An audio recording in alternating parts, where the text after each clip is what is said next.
একাধিক দুর্নীতির অভিযোগে এবার গ্রেফতার হলেন প্রাক্তন মন্ত্রী উদয়ন গুহের ঘনিষ্ঠ বলে পরিচিত তৃণমূল নেতা বিশুধর। জানা গিয়েছে তার বাড়ি কোচবিহার জেলার দিনহাটা এলাকায়। গোপন সূত্রে খবর পেয়ে বুধবার গভীর রাতে মালদা জেলার পুলিশ অভিযান চালিয়ে মালদা থেকে তাকে গ্রেফতার করে। দীর্ঘদিন ধরে তার বিরুদ্ধে বিভিন্ন আর্থিক অনিয়ম ও দুর্নীতির অভিযোগ উঠছিল বলে পুলিশ সূত্রে জানা গেছে। বৃহস্পতিবার দুপুরে কড়া পুলিশি নিরাপত্তার মধ্যে তাকে মালদা জেলা আদালতে পেশ করা হয়। তদন্তের স্বার্থে পুলিশ হেফাজতের আবেদন জানানো হতে পারে বলে সূত্রে খবর। ঘটনাকে ঘিরে রাজনৈতিক মহলে শুরু হয়েছে জোর চর্চা।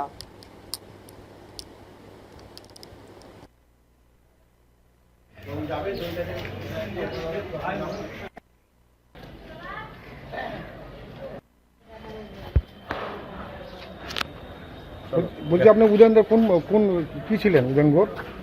আমি দিনাটা শহর ব্লক সভাপতি। আপনাকে কি কারণে পুলিশ ধরেছে? একটা মামলা দিয়েছে কি কিসের মামলা? আমরা একটা শিশুদের একটা হাসপাতাল শুরু করেছিলাম উদ্যোগে হাসপাতালেই, সেটা হিসাবপত্র নিয়ে বলছে যে গরমিল। হ্যাঁ গরমিল বলছে, কিন্তু এগুলো সবই হিসাবপত্র আছে, সমস্ত সবই চেকে পেমেন্ট হয়েছে সবই। আপনি কি উদয়ন গোর রাইট হ্যান্ড ছিলেন নাকি? রাইট হ্যান্ড না, খুব ঘনিষ্ঠ? হ্যাঁ ঘনিষ্ঠ।